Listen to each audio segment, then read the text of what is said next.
네, 오늘 말씀에서 한 명의 상담자를 소개해 드리려고 합니다. 미국의 크리스천 상담가가 실제 상담 사례를 책으로 소개한 적이 있는데요. 그 책에 소개하는 그 말씀으로 우리 말씀을 시작하려고 합니다. 한 40대 가장이 크리스천 상담가를, 즉 목사님을 찾아왔다고 합니다. 그 40대 가장은 교회 집사님이었고 회사에서는 한 팀을 이끄는 팀장이었고 또 겉으로 보기에는 성실한 가장이었습니다. 그런데 그는 상담실에 앉자마자 이렇게 이야기를 했다고 합니다. 목사님, 저는 괴물이 되고 싶지 않았습니다.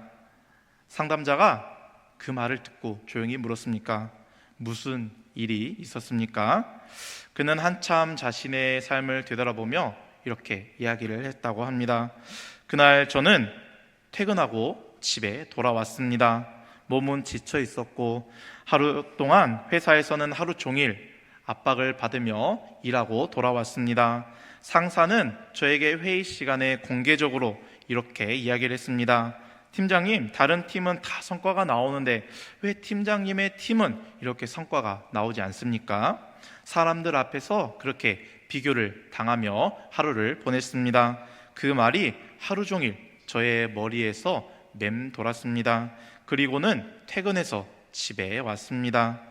초등학생 아들이 엄마와 수학 문제를 풀고 있다가 이렇게 엄마에게 이야기를 합니다. 엄마, 오늘 너무 힘들어요. 저 그만하고 싶어요. 자신의 그 아들의 이야기를 듣는 순간 그는 폭발했다고 이야기를 합니다. 힘들긴 뭐가 힘들어? 이것도 못하면 너 어떡하려고 그래?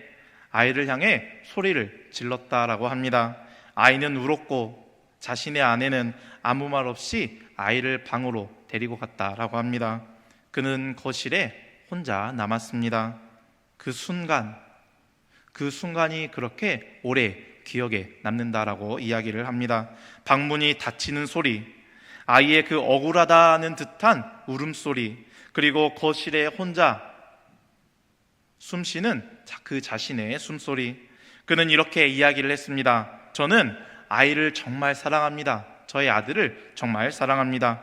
그런데 저는 왜 저의 사랑하는 아들에게 상처를 주는 아빠가 되었을까요? 그래서 목사님이 이렇게 물었다라고 합니다. 그날 혹시 회사에서 무슨 일이 있으셨습니까? 그는 그 질문에 한참 울며 이렇게 대답했다라고 합니다. 저는 늘 비교 속에서 살아왔습니다. 어렸을 때는 형과 비교를 당하면서 살아왔고 회사를 들어가니 늘 비교를 당하는 삶의 연속이었습니다. 그런데 저는 그 비교 속에서 우위에 있지 않고 항상 부족함을 경험했습니다. 사랑하는 여러분, 그가 그 사랑하는 아들에게 화를 낸 이유는 아들이 공부를 그만하고 싶어서였기 때문이 아니었습니다.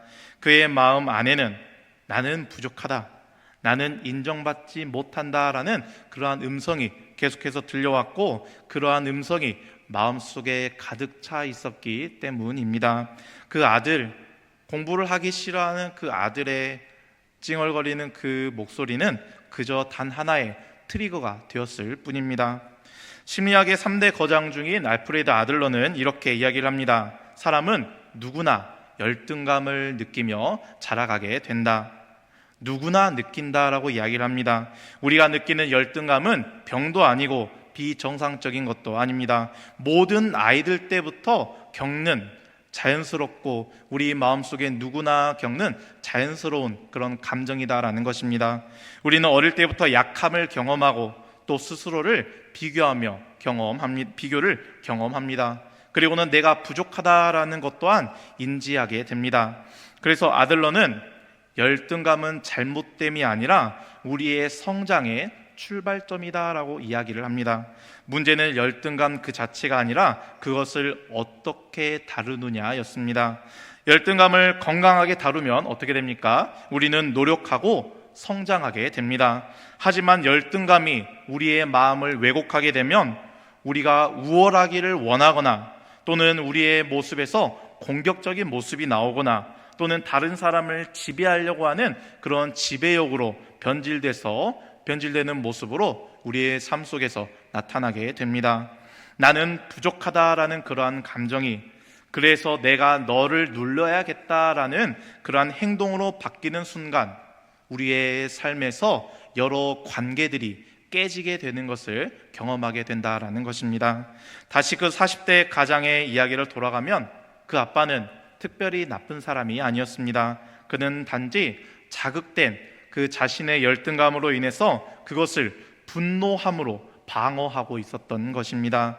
내면의 상처가 열등감으로 가득하였고, 자극받은 열등감은 위협감으로 느껴지고 결국에는 자신의 그 마음속에서 공격성이 나오게 되었다라는 것입니다. 그러니 다르게 이야기하면 그는 화를 낸 것이 아니라 어떻게 보면 자신 스스로를 지키려고 했던 그러한 모습이었습니다. 하지만 그 선택은, 그 행동은 관계를 파괴하는 결과를 얻게 하였습니다. 하나님께서도 오늘 말씀에서 가인에게 묻고 계십니다. 너는 왜 분노하느냐? 가인의 분노도 단순한 성격의 문제가 아닐 수 있습니다. 하나님께 드린 제사는 거절되었습니다. 그런데 동생의 제물은 하나님께서 받아주셨습니다. 비교하게 되었고 자신의 그 자존감이 흔들렸을 것입니다. 누구나 겪는 열등감을 갖게 되었을 것입니다. 그런데 그 결과로 가인은 어떠한 행동을 하였습니까? 하나님께서는 가인에게 묻고 계십니다. 너는 왜 분노하느냐? 이 질문은 왜 열등감을 느끼냐 하는 그러한 질문이 아닙니다. 그 열등감이 왜 너에게는 분노함으로 바뀌었느냐 하는 하나님의 질문입니다. 사랑하는 신강교회 성도 여러분, 우리 사랑하는 청년 여러분, 우리가 느끼는 열등감은 죄가 아닙니다. 우리의 마음에 있는 상처 또한 죄가 아니다라는 것입니다. 그런데 그 열등감이 욕망으로 변질되고 그 욕망이 잘못된 행동으로 나타날 때 거기에서 죄가 시작된다라는 것을 오늘 말씀은 보여주고 있습니다. 그러니 하나님께서 오늘 우리에게도 묻고 계십니다. 너는 왜 분노하느냐? 이 질문은 하나님께서 우리를 정죄하시기 위한 질문이 아니라, 이 질문은 우리의 마음속에 안 좋은 감정이 들 때 그 감정과 나 사이에 거리를 두라라는 하나님의 초대의 음성임을 기억하시기를 바랍니다. 감정이 나를 끌고 가기 전에 내가 감정을 바라보게 하는 하나님의 은혜임을 기억하시기를 바랍니다. 우리 5절의 말씀도 다시 한 번 더 읽어보도록 하겠습니다.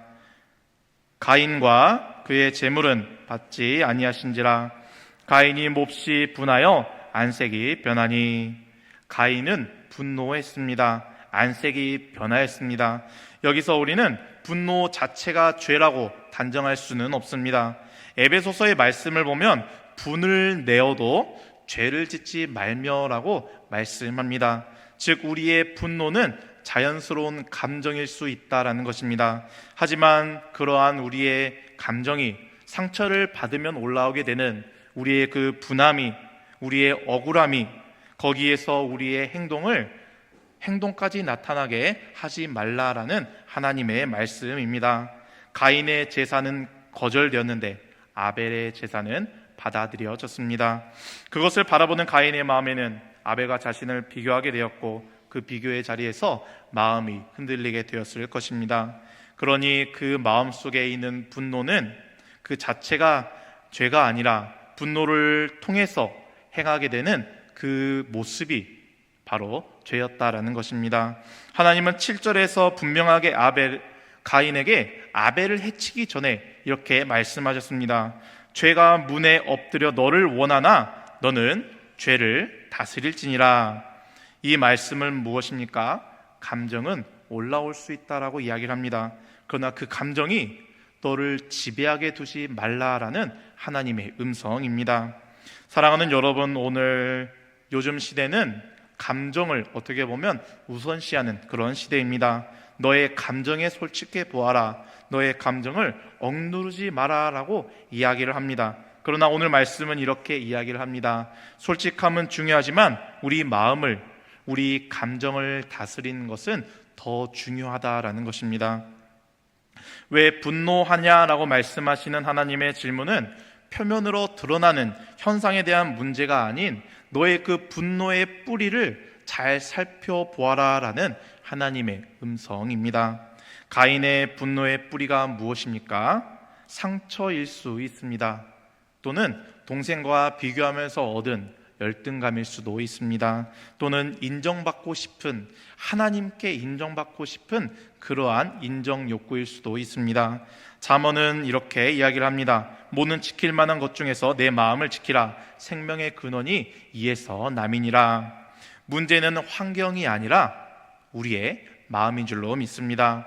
가인은 제사가 거절된 그 사건을 하나님께 더 가까이 가는 계기로 삼지 못했습니다. 오히려 동생을 해치는 방향으로 마음이 향하였다라는 것입니다. 상처는 죄가 아님을 기억하시기를 바랍니다. 하지만 그 상처가 우리의 왜곡된 욕망으로 변질되며 우리의 행동으로 나타날 때 그것이 죄가 된다라는 것을 오늘 말씀은 이야기하고 있음을 기억하시기를 바랍니다.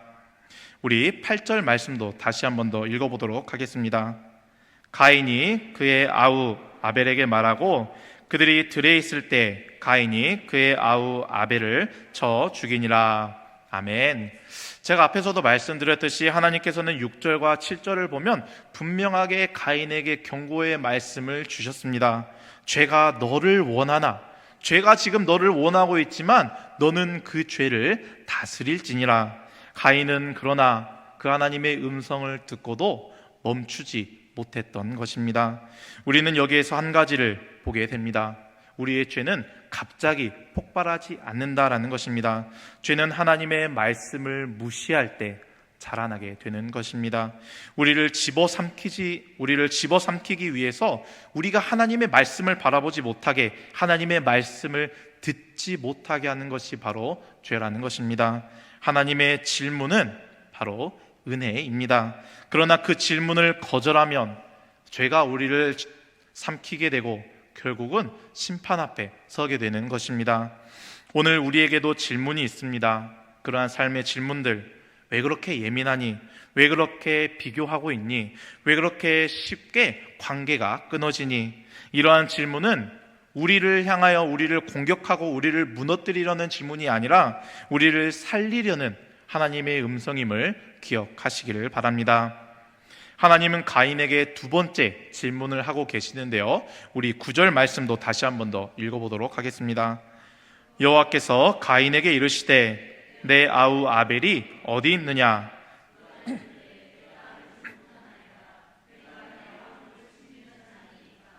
아멘. 가인의 대답은 어떻습니까? 매우 냉소적입니다. 내가 아우를 지키는 자입니까?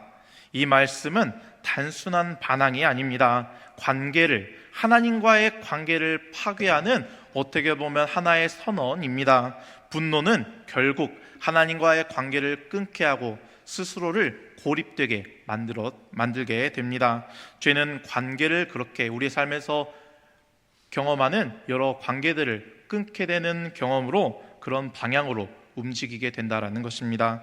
하지만 예수님은 정반대의 길을 가셨습니다. 요한복음 15장을 보면 사람이 친구를 위하여 자기 목숨을 버리면 이보다 더 큰 사랑이 없나니라고 말씀합니다. 가인은 자신의 형제를 죽였습니다. 하지만 예수님은 형제를 살리기 위하여, 저와 여러분을 살리기 위하여 스스로 죽음을 선택하셨습니다. 그래서 결국 가인은 오늘 말씀을 보면 하나님의 저주를 받게 됩니다. 그러나 하나님은 끝까지 그를 죽이지 않으시고 표를 주셨다라는 것을 기억하시기를 바랍니다. 이것이 하나님의 긍휼입니다. 시편은 그런 하나님의 긍휼에 대해서 아버지가 자식을 긍휼히 여긴같이 여호와께서 자기를 경외하는 자를 긍휼히 여기시나니라고 말씀합니다. 하나님은 우리의 분노를 다루시는 하나님이시지만 또한 우리를 끝까지 포기하지 않으시는 하나님이심을 기억하시기를 바랍니다. 사랑하는 여러분, 우리 사랑하는 청년 여러분, 오늘 말씀을 통해서 예수님께서는 십자가에서 저와 여러분에게 묻고 계십니다. 왜 그렇게 화가 나 있느냐? 또는 왜 그렇게 상처를 붙잡고 살아가고 있느냐? 그리고 동시에 이렇게 말씀하고 계십니다. 내가 너를 위하여 십자가에서 못 박혀 죽었다. 히브리서의 말씀은 이렇게 이야기를 합니다. 아벨의 피보다 더 나은 것을 말하는 것은 예수의 피다. 아벨의 피는 억울함을 외쳤지만 예수 그리스도의 피는 용서를 보여주시는, 하나님께서 우리를 향한 그 용서를 보여주시는 피였다라는 것을 기억하시기를 바랍니다. 그러니 오늘 말씀은 저와 여러분에게도, 가인뿐만 아니라 저와 여러분에게도 묻고 계십니다. 또 우리 청년들에게도 이렇게 묻고 있습니다. 왜 그렇게 분노하느냐? 이 질문은 하나님께서 저와 여러분을 정죄하시기 위한 질문이 아니라 마음을 다스리는 삶으로의 초대의 음성임을 기억하시기를 바랍니다. 우리가 죄에 빠지지 않도록 내버려 두지 않으시는 하나님의 음성입니다. 심판을 받으라는 하나님의 음성이 아니라 회복을 경험해 보라는 하나님의 안내의 음성임을 기억하는 저와 여러분이 되시기를 바랍니다. 사랑하는 여러분, 그러니 우리에게 상처가 있다면 이 시간 모두 다 하나님께 내어드리는 저와 여러분이 되셨으면 좋겠습니다. 주님께 다 내어드리고 그러한 감정을 다스릴 힘을 구하는 저와 여러분에게 그렇게 가인을 따르는 길이 아니라 예수 그리스도를 따라가는 길을 걷는 저와 여러분이 되시기를 간절히 축원합니다.